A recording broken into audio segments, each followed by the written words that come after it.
Selamat sore teman-teman. Kita ketemu lagi di acara Sanur Sesh. Ini yang episode yang ke-7. Kalau sebelum-sebelumnya rata-rata kita ngomonginnya lebih ke soal musik atau musisi. Sekarang kita punya tema yang sangat spesial dan juga menghadirkan teman-teman dekat saya yang istimewa. Dan kali ini kita nggak ngobrolin musik, tapi bakal ada tetap acara musik yang akan nutup. Episode ini judulnya adalah Arak Attack, dan saya sudah menghadirkan teman-teman dekat saya, dan kita sekarang berada di Samsara. Lihatin nanti ya ininya, tempatnya Samsara Living Museum. Salah satu tempat yang saya pribadi adalah favorit saya, dan saya udah berapa kali kesini, mungkin lebih dari 4 kali ya. Dan untuk itu saya perkenalkan satu persatu, yaitu Gus Agung Gunartawa. Selamat sore Gus. Selamat sore, suksema sampun rawuh. Dan Gus Agung adalah pemilik tempat ini dan juga inisiator tempat ini dan salah satu tokoh Karangasem. Di sini Gus Agung dipanggil Senator. Iya. Oke, dan juga teman dekat saya Ewa yang juga dia adalah pemilik Kopernik, dan saya adalah fan juga, penggemarnya Ewa, karena menurut saya salah satu orang paling pintar yang saya kenal. Hello Ewa, thank you for coming. Hi Detu, selamat sore. Thanks for having me. Dan ini juga yang satu lagi ini teman dari dulu, Gede Robi. Mungkin teman-teman sudah tahu. Silakan memperkenalkan diri. Saya Gede Robi, saya pencinta arak. Ya, dan untuk tema sekarang, temanya adalah tentang arak. Jadi kita akan ngebahas arak dari berbagai sisi, dan untuk itu makanya 3 orang ini saya pikir harus hadir untuk memberi pandangan dari perspektif masing-masing. Sebelum kita mulai, mungkin sebaiknya kita cheers dulu, bersulang dulu ya. Iya.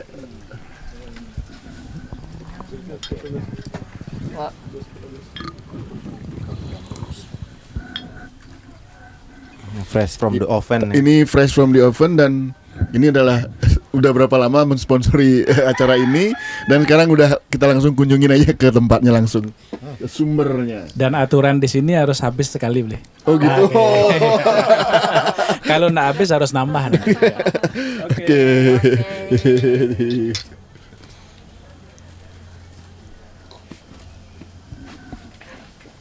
Oh.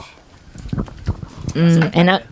Nah, sesuai dengan judulnya, Arak Attack. Oke, Gus Agung, yang paling pertama saya ngelihat tadinya saya kan nggak sudah meninggalkan arak karena menurut saya mutunya kurang baik gitu kan, mutunya kurang baik. Saya jadi agak ngeri kalau minum itu terus, takutnya bisa, apalagi ada kejadian-kejadian bisa buta atau segala macam ya. Ini sampai hari ini saya ketemu sama Gus Agung di sebuah, maksudnya saya bikin festival, arak festival, dan ngerasain arak-araknya Samsara, dan saya pikir wah ini enak banget, dan langsung bisa ngerasain bahwa kalau yang seperti ini araknya saya berani mengkonsumsi, karena yang sering saya minum zaman-zaman dulu itu saya ngerinya adalah gasoline attack gitu ya. Jadi baru buka itu langsung gitu, saya pikir wah ini pasti ada yang nggak sehat gitu. Betul. Nah kalau Gus Agung sendiri, kita ngomongin tentang araknya dulu ya. Betul. Itu memang pembuatannya atau gimana, kenapa juga memproduksi arak? Mungkin Gus Agung bisa jelaskan tentang araknya dulu dan konteksnya dengan Samsara Living Museum gitu. Oke, baik, terima kasih. Justru pertama-tama kita apresiasi beli Detu, Ewa, kemudian beli Robi juga. Inisiasi atau program semacam ini memang harus diperbanyak nih di Bali. Itu pertama kali saya mau sampaikan. Lalu yang kedua, sebenarnya sebelum mengalir ke arak ya, kita udah lama banget sama almarhum Kang Ayib ya, inisiasi yang namanya program Destination Branding Karangasem. Bagaimana Karangasem ini menjadi Bali yang otentik. Karena sekarang orang ke Bali sudah sebagian diantaranya tidak menemukan lagi Bali, merindukan Bali yang otentik. Nah, kita ingin menghadirkan kembali dengan menginisiasi program yang namanya Karangasem Living Museum. Nah, jadilah quick win-nya Samsara Living Museum ini yang semangatnya sebenarnya bagaimana membangun budaya ini berbasis keluarga gitu. Bagaimana komunitas-komunitas kecil ini paham bahwa value atau nilai-nilai yang mereka miliki secara lokal adalah sesuatu yang luar biasa yang harus di-inspire, di-introduction kepada generasi muda kita untuk sustain gitu kan. Nah, itu yang pertama. Sebenarnya mengalir ke arak tidak lepas dari arti dari samsara itu sendiri, yaitu siklus hidup manusia Bali. Jadi mulai dari dalam kandungan ada 2 tradisi namanya ngerujak dan megedong-gedongan, lalu lahir, hidup, meninggal, sampai yang terakhir prosesi kita yang ke-14 ya, setelah kita simplify namanya Atma Wedana, lalu lahir kembali tujuannya menuju kesempurnaan, ini namanya samsara. Dan itu tidak pernah lepas dari peran tetabuhan. Oh gitu. Dalam konteks ritual, arak ini adalah memiliki peran penting yang namanya tetabuhan. Jadi tetabuhan itu ada arak, ada berem, ada tua, ada toyening gitu. Nah, sehingga ini ke tirta ya? Iya betul, tirta atau air suci lah. Air suci ya. Nah, sehingga dari situ lalu kita buat arak itu ya. Jadi sebenarnya ini kejadian yang kecelakaan lah boleh dibilang. Kita buat arak dalam konteks bahwa kita ingin memberikan knowledge bahwa salah satu yang selalu hadir dalam setiap upacara kita adalah arak ini dalam konteks tabuhan tadi. Nah, akhirnya kita merekonstruksi bagaimana pembuatan arak itu di tempat ini. Ini ada Wekarang di belakang. Beliau adalah maestro arak yang secara otodidak luar biasa. Di sini artisnya justru sebenarnya beliau nih. Kita ini yang garnisnya lah. Nah, sehingga akhirnya kita tahu bagaimana proses arak ini yang benar. Nah, kalau yang tadi Beli Detu cerita itu kan yang salah itu. Yang orang udah teriming-imingi nilai yang komersial semata gitu ya, akhirnya mereka oplos segala macam sehingga akhirnya menjadi masalah. Nah, kalau yang sebenarnya arak bagaimana dia diproduksi. Jadi itulah yang kita benar-benar di sini lakukan. Mulai dari bagaimana proses peniraan ya. Jadi bagaimana menjadi tua, itu lau atau yeastnya harus benar, harus organik ya, harus alami, terus dia tidak terkontaminasi zat kimia. Kemudian tempatnya juga bambu, turun dari sana dia fermentasi 3 hari di sini, itu dengan sabut kelapa gitu. Kemudian setelah 3 hari kita destilasi. Pada saat mulai destilasi sekitar 3 jam nanti dia embun naik. Nah, itu lalu pendinginannya tetap pakai bambu dibungkus dengan gedebong. Jadi gedebong ini kulit pisang. Pendinginannya itu pun bahkan pakai kulit pisang. Nah, itulah jadi arak terbaik. Dan ini sebenarnya yang dilakukan secara tradisi oleh leluhur kita yang kita coba modifikasi secara tricky sehingga lahirlah arak-arak yang beresiko tadi. Mungkin itu untuk introduction. Iya, berarti jadi selama ini yang terjadi sampai ada gasoline attack itu karena memang dipercepat kayak gitu. Iya betul, dipercepat, diperbanyak, dipermurah. Iya. Oke. Betul. Oke, terima kasih. Dan saya ngobrol sama Ewa sekarang ya.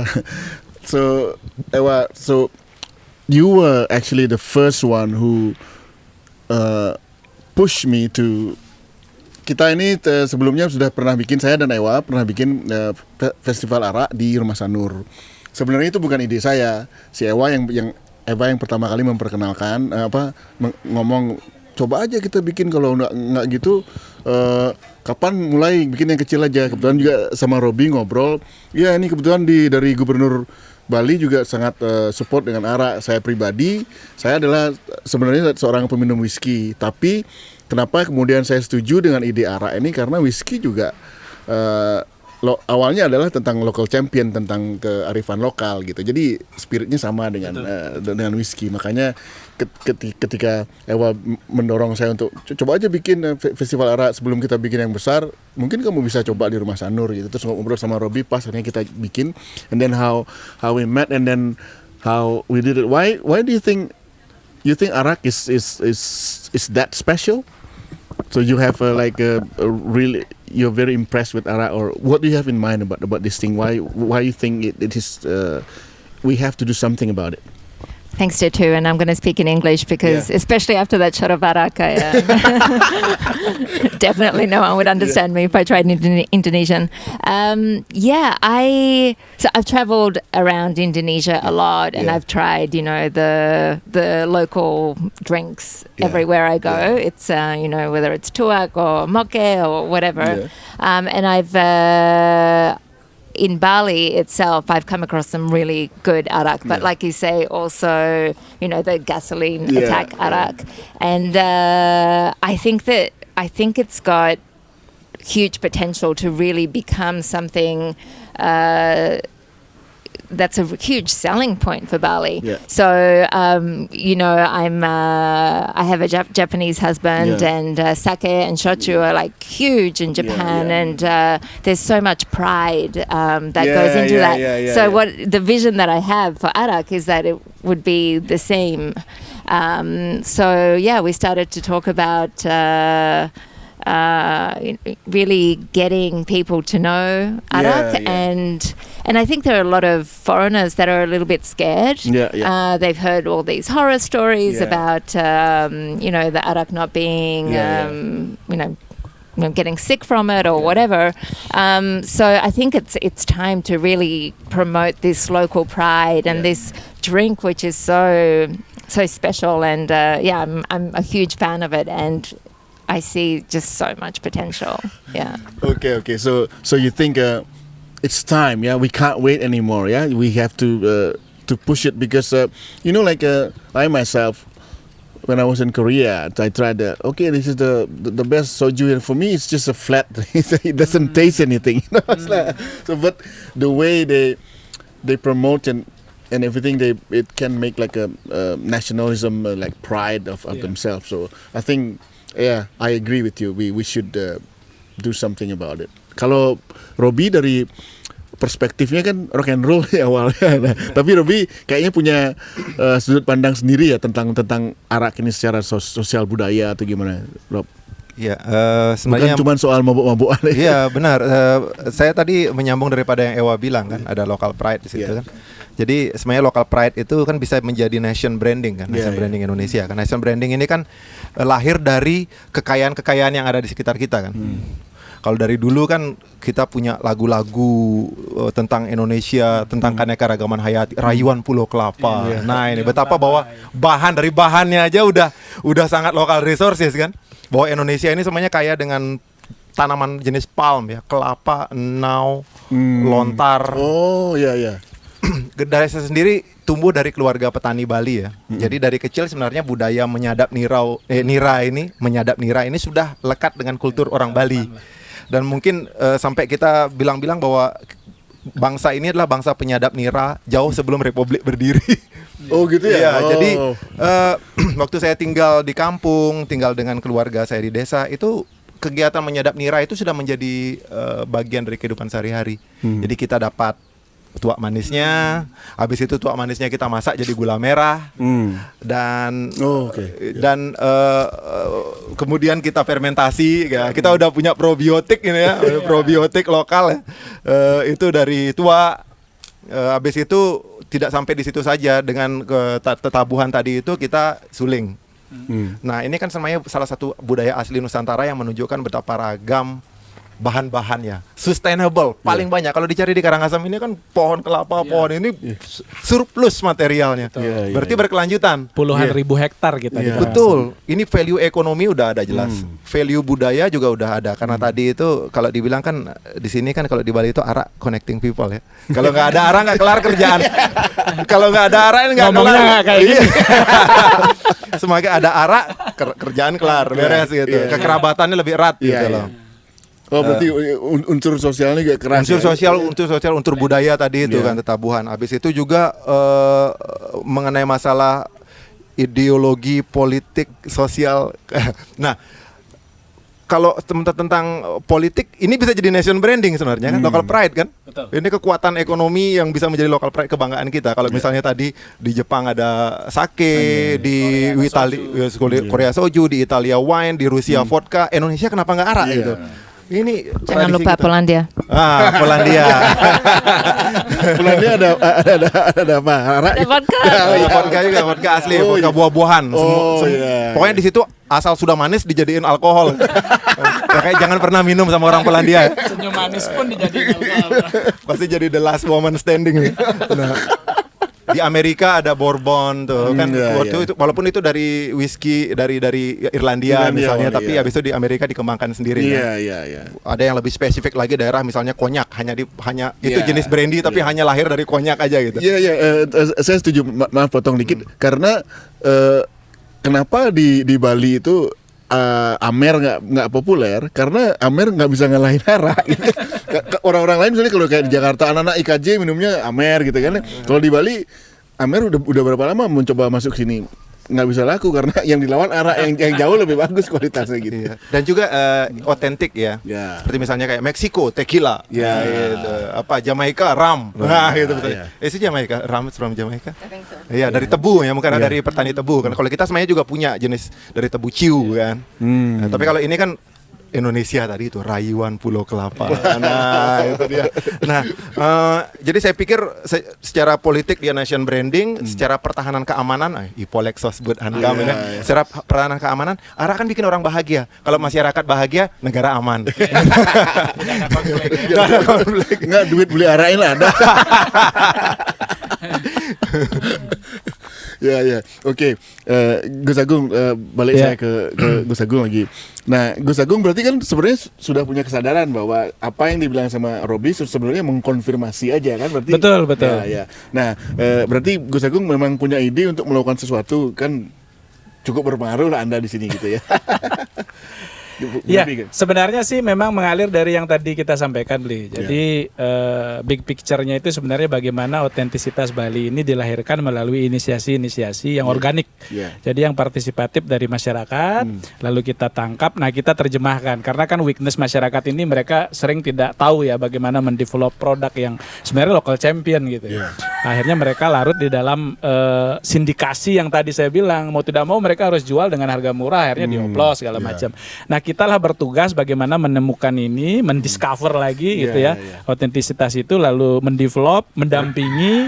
Nah, sehingga yang sebenarnya tadi local pride menjadi nation branding itu bukan satu hal yang mustahil. Kalau kita seperti ini ya, komit berempat aja rasanya ini akan jalan. Nah, itu yang pertama. Lalu yang kedua, kalau kita bisa melihat secara teknis ya, sebenarnya ini sangat berpengaruh kepada perekonomian. Jadi saya belum singgung berapa jumlah petani arak kita. Jadi kita hari ini di Karangasem yang satu kabupaten saja punya 1.000 pengrajin. 1.000 pengrajin ini biasanya melibatkan 5 pekerja. Ya, 5 pekerja di satu titik, misalnya di sini ada Wakarang, ya ada yang ngurusin bottlingnya, ada segala macam. Lalu yang 5 orang ini membutuhkan 20 orang lagi dari hulu sampai hilir, dari yang mereka produksi tuanya, kemudian orang yang membawa ke sini, lalu setelah ini memasarkan. Berarti ada 25 orang kali 1.000, ada 25.000. Dan itu kepala keluarga. Nah, kalau 25.000 kepala keluarga memiliki 4 saja anggota di setiap keluarga, berarti ada 100.000 jiwa yang dihidupi oleh ARA ini. Sehingga kalau kita bisa memantik ini dengan sesuatu yang sangat strategis, ini akan membantu sekali perekonomian lokal di sini. Jadi sangat multiplier efek lah. Kalau kita bicara berbagai fungsi yang tadi ada adat, ada budaya, tradisi. Kemudian kalau ekonomi bicara aktualisasi hari ini yang dibutuhkan masyarakat, sekalipun masih sangat relevan, jadi sangat kuat lah ini. Ya, dan apa yang sudah praktik nyata apa yang sudah Gus Agung lakukan untuk menaikkan popularitas ini atau reintroduksi arak lagi? Apa yang sudah lakukan? Sudah bicara dengan stakeholders atau gimana? Apa yang, langkah nyatanya? Tapi yang sudah Gus lakukan? Ya, sebenarnya sih langkah nyata yang berawal dari langkah kecil gitu ya. Jadi langkah kecil ya memang harus kita lakukan dulu. Jadi saya harus paham dulu bagaimana arak ini diproduksi. Akhirnya kita melahirkan rekonstruksi ya bagaimana arak itu dibuat di sini. Saya harus tahu dulu gimana arak yang baik itu seperti apa dan seterusnya. Lalu yang kedua, stakeholders yang memang akan berelasi kita harus libatkan. Yang pertama justru quality produk. Nah, di situ kita udah kerjasama sama UNUD. Ya, dalam hal ini kebetulan bukan nepotisme ya, kakak saya sendiri memang concern di alkohol beverage, sehingga kita banyak tektokan siang malam yang dulunya nggak ada judul, sekarang jadi ada judul, bahwa nggak rugilah kita ngobrol sampai malam, kita bicara tentang bagaimana arak masyarakat ini supaya kualitasnya menjadi standar, menjadi baik. Nah itu yang pertama kita lakukan. Lalu yang kedua pasti di branding, packaging, marketing ya. Nah kebetulan kan saya bergaul agak banyak, salah satunya dengan almarhum Kang Ayub dan kawan-kawan, bagaimana mendevelop produk yang kontennya sebenarnya sudah bagus, tapi lalu terwakili oleh brandingnya, oleh packagingnya, oleh marketingnya. Nah itu yang kita lakukan. Nah terakhir tentu market connection ya. Jadi kita udah engage beberapa stakeholder. Salah satunya kalau bicara Bali pasti tourism ya. Dengan Bali Tourism Board, dengan Gus Agung ya, chairman-nya dan lain sebagainya. Bagaimana mengintroduction arak ini yang sudah kita prepare kualitinya kepada market yang seperti tadi, menurut saya yang middle up level ini justru mereka pengen punya experience terhadap local champion. Dan disitulah positioning kita. Jadi sebenarnya ini sangat konstruktif untuk membangun ekonomi dan juga culture kita ke depan. Oke. Saya setuju banget. Maksudnya kalau sudah mulai lebih serius lagi, saya ikut ya. Segera ini. Ya karena saya pribadi sekarang setelah sadar, thank you Ewa, bahwa ini local champion banget ini, dan ini adalah karyawan lokal yang bisa jadi nation branding segala macam.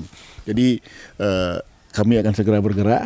Terima kasih. Dan and back to you Ewa. So after you have the belief that arak is very special and you yourself really love arak and you would like to do something about it, meaning like you mentioned about you were the one who introduced who told me about just do like Arak Festival or something. So what do you have in mind? You would like to do it maybe here or we can do it together here? Yeah, I mean, let's do it anywhere. So, I mean, years ago, I had this idea, this dream of opening up an Arak bar where there would be Arak from everywhere and really showcase the different types of arak. Hasn't happened. Doesn't mean it won't happen. Kind of got busy with Copernic and other things, but then we talked about having this arak festival. It's like, really to showcase the different types of arak that are being produced around Bali, and to introduce people, because I think you have to be a real arak connoisseur to know like where to go to find the good arak. So it was I think a great start to have this arak festival at Rumah Sanur, and we should do more of that. And it was the first time that I met you, and I met Samsara, so that was a really great connection that then led to some other really interesting collaborations. Before we talk about that, and I think it's I really like the idea of this Arak Festival. It's never happened before, even from year zero. Belum pernah. And I think this place can like represent. This is such because you have almost everything, not just about making arak and all that. Also because it really represents like Bali, the real Bali, and it's wide enough also ya. Gus setuju kalau dibikin di sini bisa dibantu. Justru itu salah satu mimpi kita. Kalau ternyata Gayung bersambut ada ide yang sama, kita lebih dari sekedar bahagia menerima ide itu. Okay. We'll talk about after that. So kalau menurut Robi gimana, kan bakal ada Arak Festival, mungkin judul Arak Festivalnya Rayuan Pulau Kelapa. That's a really good title, man. Gimana menurut Robi gimana, dan ini juga untuk menghapus stigma bahwa arak adalah tentang mabuk-mabukan kayak gitu, Rob. Kalau ini kan masalah mabuk-mabukan itu kan masalah perspektif aja kan. Apapun bisa kita pelintir kita makan makan kecombrangnya terlalu banyak juga mabuk gitu. Maksudnya apapun yang lo dikonsumsi terlalu banyak pasti mabuk kan. Sementara secara kultural kan kita udah ada ukuran-ukuran ya kan. 1 sloki namanya ini, 2 sloki namanya ini, iya sampai 9 gitu loh. Iya. Bahkan di minuman itu aja kan know when to unplug kan, itu kampanye untuk whisky kan. Jadi kalau udah kayaknya udah nggak berfungsi, unplug gitu loh. Kalau 3 sloki membuat obrolan mengalir ini. Iya, 4 sloki itu baru pas. Nah, jadi sebenarnya kalau perspektifnya dibikin negatif, dia apapun sangat gampang dibikin negatif. Tapi kalau kita negatif ya nggak maju-maju kan, dan justru kontraproduktif jadinya. Sementara kalau kita lihat, kalau kita bandingkan negatif dengan positifnya, jauh lebih banyak positifnya. Dari tadi itu kan, maksudnya kekayaan, aset gitu loh. Saya justru tidak melihat negatifnya gitu apabila dipergunakan dengan bijak. Internet aja bisa banyak negatifnya kalau tidak bijak menggunakan kan. Bukan internetnya yang salah, manusia yang salah. Pisau, wah ini nggak usah dipakai, ini bisa bunuh orang. Pakai memasak kan beda cerita bro gitu. Ya buruk rupa jangan cermin dibelah gitu. Benar. Jadi saya pikir arak lebih banyak benefitnya, dengan melestarikan arak, melestarikan budaya, banyak keuntungan yang didapat. Dan berarti setuju banget dengan ide festival arak yang lebih besar, lebih serius, karena ini akan bisa nge-boost citra arak itu sendiri gitu. Betul. Dan kalau pemerintah cukup peka dengan kekayaan lokalnya, pasti harusnya support. Harusnya support, karena ini kan menguntungkan ekonomi Bali. Pariwisata, alkohol dan pariwisata Bali sangat erat kaitannya kan. Industri kreatif juga kan. Kenapa tidak diisi oleh produk kita? Betul. Sekarang hanya sekitar 2,5% dari 2,4 triliun konsumsi alkohol di tourism kita. Di tourism di Bali ya. Tapi kan di Indonesia kadang kita terbentur dengan regulasi atau sudut pandang agama gitulah, kadang-kadang stigma itu. Tapi mungkin yang paling benar menurut saya, karena pasti dapat dukungan kalau mulainya dari daerah Karangasem deh, karena memang ekonomi keseharian kita. Ya gimana menurut Gus Agung itu? Ya saya kira kalau di Karangasem, karena memang kita sangat lekat dengan keseharian produksi arak ini, jadi dengan atau tanpa aturan ini mengalir aja. Cuma kenapa dibiarkan mengalir tanpa ada feedback kepada sesuatu yang lebih sistemik, kan itu sebenarnya sangat disayangkan. Oleh karenanya saya yakin pemerintah di Karangasem sekalipun, cuman kan sekarang mesti satu koordinasi lah sebali itu seperti apa supaya kita nggak ada ego sektoral atau ego daerah segala macam. Tapi pada prinsipnya saya yakin apapun itu, tidak hanya arak, seluruh local content, local champion ini pasti disupport oleh government. Dari pemerintah Karangasem sendiri sudah dapat lampu hijau? Pasti support. Sepanjang kan memang regulasi ini adanya di semua level ya, termasuk provinsi dan pusat. Untuk dia bisa legal itu tidak cukup hanya izin dari kabupaten misalnya seperti itu. Jadi harus semua punya perspektif yang sama. Berarti kalau mau bikin festival arak itu agak ribet ya Mas Oni? Tidak juga. Kalau memang ternyata, kalau perspektifnya dia dari bagaimana kita melahirkan local champion, kemudian mengapresiasi value dan lain sebagainya, saya kira tidak ada masalah. Tidak ada bedanya dengan festival yang lain gitu. Oke. Cheers lagi nih untuk biar lebih lancar lagi ngomongnya. Nggak tahu cara bukanya.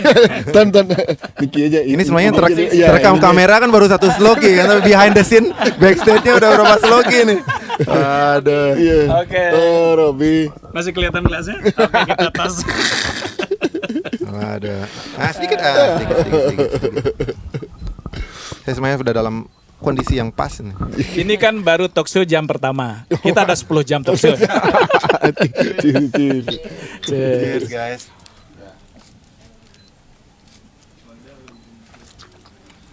Okay, now we talk about something different. I would like to talk to Ewa now, because surprise, I never really thought about it. And then she came up with the idea. Hey, I'm thinking of making a hand sanitizer. I think I would like to do it from arak.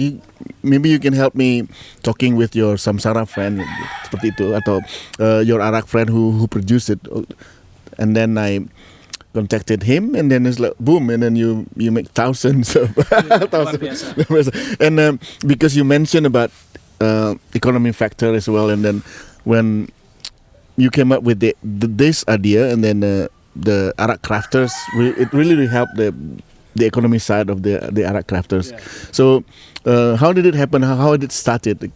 Would you mind explaining? Yeah, so at the beginning of the COVID pandemic, at the beginning or mid-March, hand sanitizer was really needed. Yeah. And so as part of the Copernicus emergency response, we were procuring and distributing all sorts of things, the PPE APD, soap, and then we were trying to buy hand sanitizer, and there was nothing. Yeah. And then I was thinking, okay, let's make our own. And then I reached out to alcohol like vodka producers, and they're like, we've got no stock. Like, we've run out. And I'm like, come on, this is crazy. Yeah, and then it's like, of course, arak, right? So we've got arak.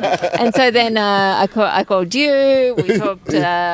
We all talked, and then it turned out that it was possible to make this alcohol from arak. Yeah. So I mean, you can talk in more detail, but in order to produce hand sanitizer, you need 96% proof alcohol. Yeah. So that means that the process of making arak has to go through 3 stages of distillation. More than three, right? So it became a bit of a experiment. And it was an experiment, right? Really an experiment. Really So I think we started with 100 liters, then 500 liters, and then eventually 2,500 liters. It's like, wow. But it's my favorite project. I just think it's so great. The arak producers help providing this really urgent resource to medical facilities and public facilities in Bali. So I'm so happy that this happened. Amazing. Ya, dan lucu sekali ketika kita awal-awalnya ngobrol. Agak-agak Masih bisa dicek di chat ya. Seru banget. Ya, agak ngeri awal-awal. Cuman berani nggak Gus? Kayaknya berani. Kita belum pernah coba soalnya kan. Akhirnya pakai singkong, pakai salak, isi bikin tapi dulu. Gitu. Ternyata gagal. Gitu. Kita bikin alat press segala macam patah ya. Pokoknya seru lah behind the scene ini. Iya. Cuman kemudian berhasil dengan baik, dan dari Copernicus sendiri senang banget, dan akhirnya ternyata berdampak bukan cuma tentang kesejahteraan samsara aja, tapi berdampak kepada banyak orang gitu ya, intersektoral gitu ya. Jadi siapa belum nih? Robi lagi. Rob, nanti saya tadi kemarin punya ide, kayaknya Robi cukup dekat dengan budaya menggenjean also ya. Jadi nanti mau kamu kalau tak suruh menggenjean mumpung minum arak soalnya. Kalau menggenjean harus rame-rame, bro. Kalau ada ske, ayo. Skenya siap. Yang penting lagunya. Iya, yang penting lagunya. Iya, rame-ramenya itu kan. Iya. Wentan guys, ada ininya, orang-orangnya ada. Ini aku yakin ya. Beli karang, semuanya ini Karangasem ini markasnya Salah Genje. satu cara Jitu melawan COVID ini adalah bahagia. Iya. Menggenjekan salah satu cara untuk bahagia. Iya. Jadi itu udah benar. Bahagia, imun naik. Nah, sebelum saya tutup nih dengan Robi nyanyi, ada yang ingin Gus Agung sampaikan untuk ini, mungkin festival arak bisa diancar-ancar kapan misalnya gitu. Iya, sebenarnya sih kalau virtual agak garing ya. Jadi mau tidak mau memang setelah COVID. Jadi sebenarnya as soon as possible. Yang jelas kami menyambut baik bahwa ini energi gitu ya. Energi yang diberikan oleh Beli Robi, oleh Ewa, oleh Beli Detu dan teman-teman yang ada ini behind the scene ini ada ribuan orang yang nonton. Jadi energi ini berkumpul di sini untuk bagaimana kita melahirkan menjadi impact yang multipliernya luar biasa ya, kepada culture, kepada tradisi, kepada ekonomi dan lain sebagainya. Sudah barang tentu tidak ada kata lain selain lanjut. Oke, terima kasih. Gas. Okay, so Ewa, so he's very open with the idea, so we have to do it. Yeah. And then it's here, right? It's confirmed. We're gonna do it here. What's the date? Do we have a date? setelah COVID. Pokoknya setelah COVID kita bikin acara rayuan Pulau Kelapa. And we'll provide the hand sanitizer. Yeah, of course. Ada ganja.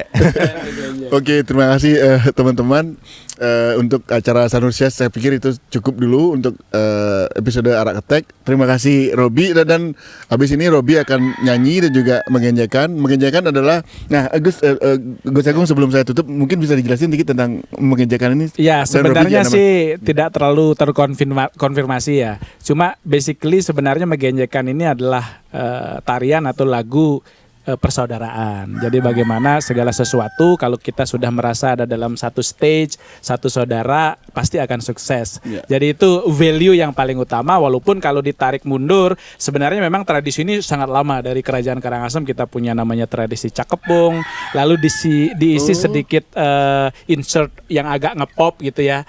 Dikasih syair, dikasih gerakan, dikasih modifikasi segala macam, jadilah genjek yang sangat harmonis dan dinamis. Jadi kira-kira itu intinya tari pergaulan, bagaimana kita blended, bagaimana kita happy, karena dalam situasi seperti itu apapun yang kita inginkan niscaya dengan astungkare anugerah beliau yang di atas akan tercapai. Robi mau punya pengetahuan khusus tentang itu udah dijelasin tadi itu. Oke. Ntar di sini aku jadi partisipan ya. ikut terong, milu-milu tuung. I know when he's already drunk. I'm saying like I think he needs to be cut off right now. Tapi harus tukar-tukaran beli. Ya kan sekarang beli Robi yang ikut genjek. Nanti saya jadi vokalisnya Navigula. Cocok ya, Cok. Cocok beli. Oke, terima kasih teman-teman. Saya tutup untuk acara ini. Dan thank you again Robi, Eva, Gus Agung. Sampai jumpa di episode berikutnya Sanursias. Cheers guys.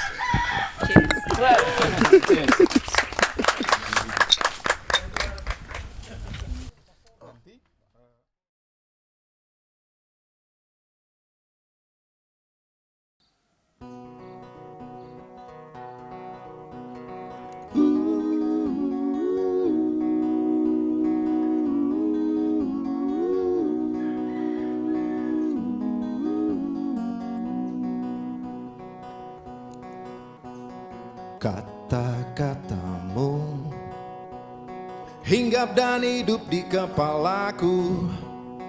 Dia tak tidur, tapi dia terus membangunkanku, mengiba untuk membebaskannya.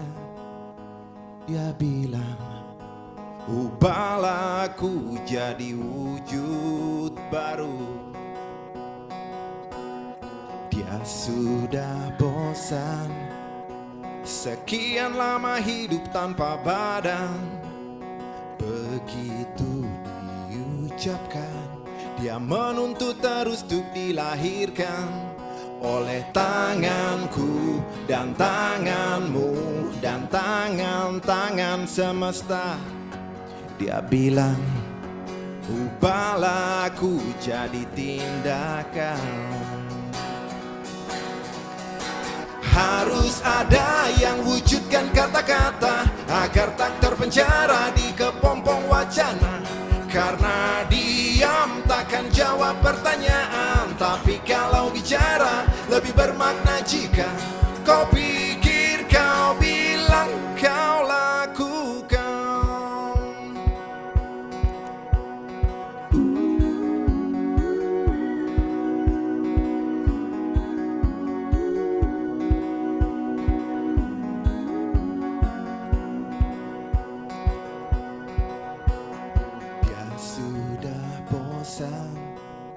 Sekian lama hidup tanpa badan.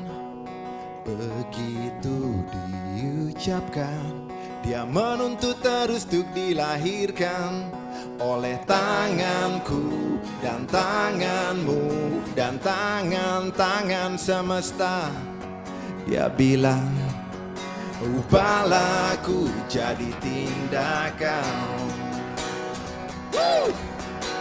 Harus ada yang wujudkan kata-kata agar tak terpenjara di kepompong wacana.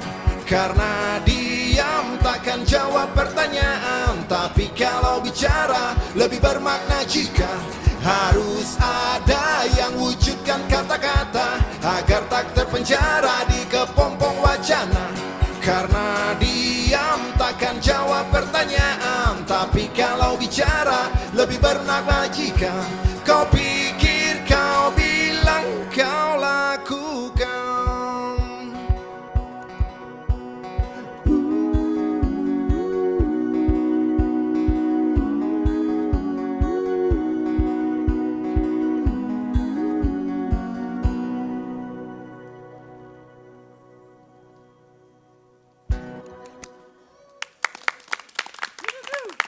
Ada tadi kepleset satu tapi biar cuek. Ajar, yuk next.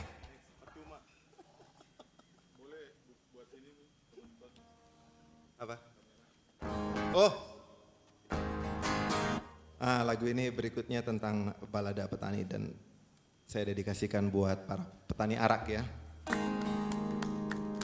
Luxury atau kemewahan terakhir yang dimiliki petani adalah punya lahan. Jadi kalau punya lahan jangan sampai terjual. Lagu ini berjudul Balada Petani.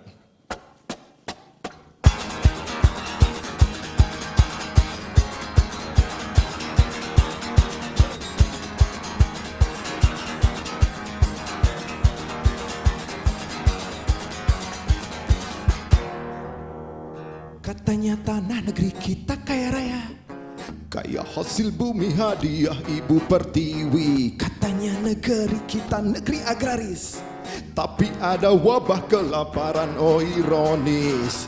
Anakmu nangis. Hei petani duka, rindukan tanah moyangnya yang dulu pernah ditukar dosa. Lahan yang hijau bermandi sinar mentari yang kini mulai hiasi mimpi. Petani duka, rindukan tanah moyangnya yang dulu pernah ditukar dosa. Lahan yang hijau bermandi sinar mentari yang kini mulai hiasi mimpi. Mimpi tiap malam anak negeri.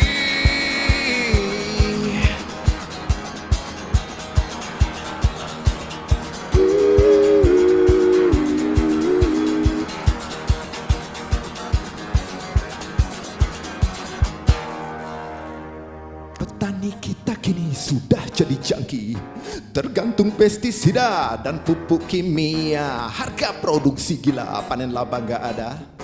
Kebijakan pangan ada di tangan mafia. Kebutuhan hidup tak bisa lagi ditunda.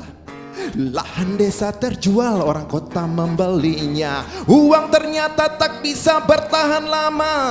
Petak sawah terakhir menunggu gilirannya. Terjual juga. Hei petani duka, rindukan tanah moyangnya yang dulu pernah ditukar dosa. Lahan yang hijau bermandi sinar mentari yang kini mulai hiasi mimpi. Petani duka, rindukan tanah moyangnya yang dulu pernah ditukar dosa. Lahan yang hijau bermandi sinar mentari yang kini mulai hiasi mimpi. Mimpi tiap malam anak negeri.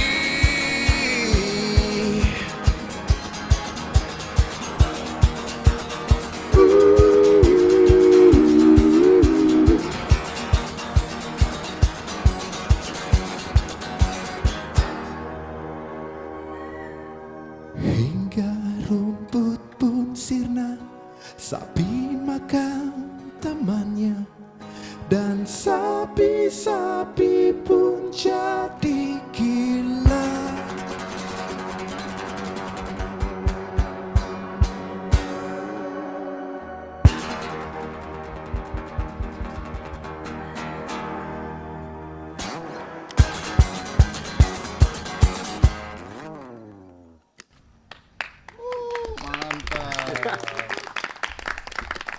Aduh.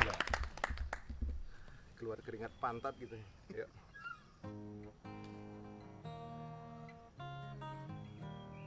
Ayo. Wanderlust on a summery day, feet on sacred ground. Hear a sound of the banners it plays, letting the good times roll. Feel my breath on your sleeping soul when the road ahead looks dead. Free your mind, your heart will lead your head.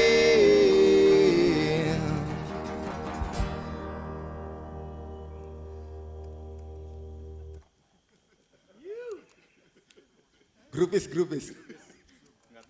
Come on and run free with me down the open road. Catch the wind, song runs through your hair. Come on and run free with me. Let your heart take hold and turn your soul.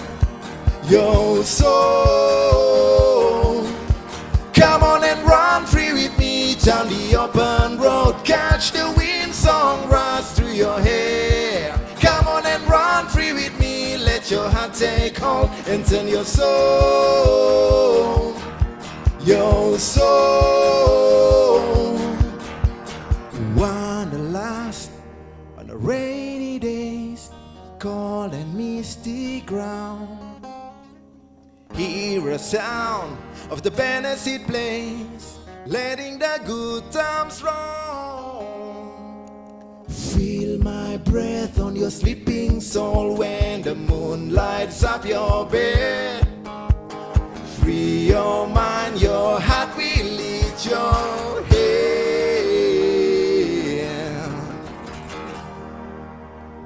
Come on and run free with me down the open road. Catch the wind, song runs through your hair. Come on and run free with me. Let your heart take hold and turn your soul. Your soul. Come on and run free with me down the open road. Catch the wind, song runs through your hair. Come on and run free with me. Let your heart take hold and turn your soul. Your soul into gold.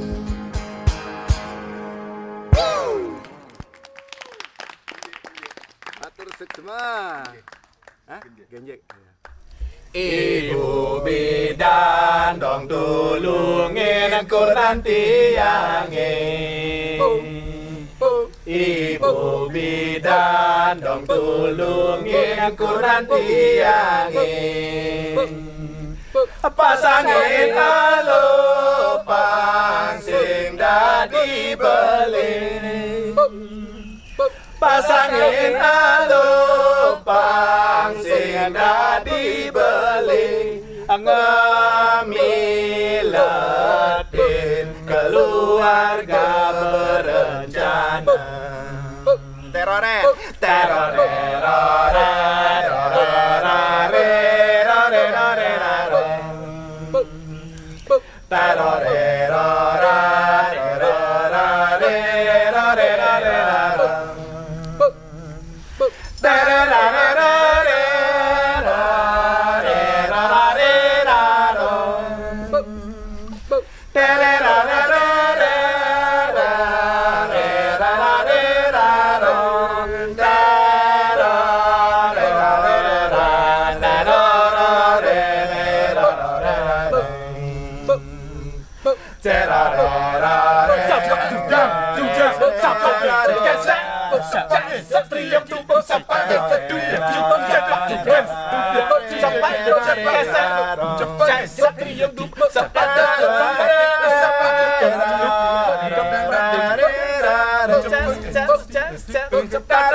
Kangge.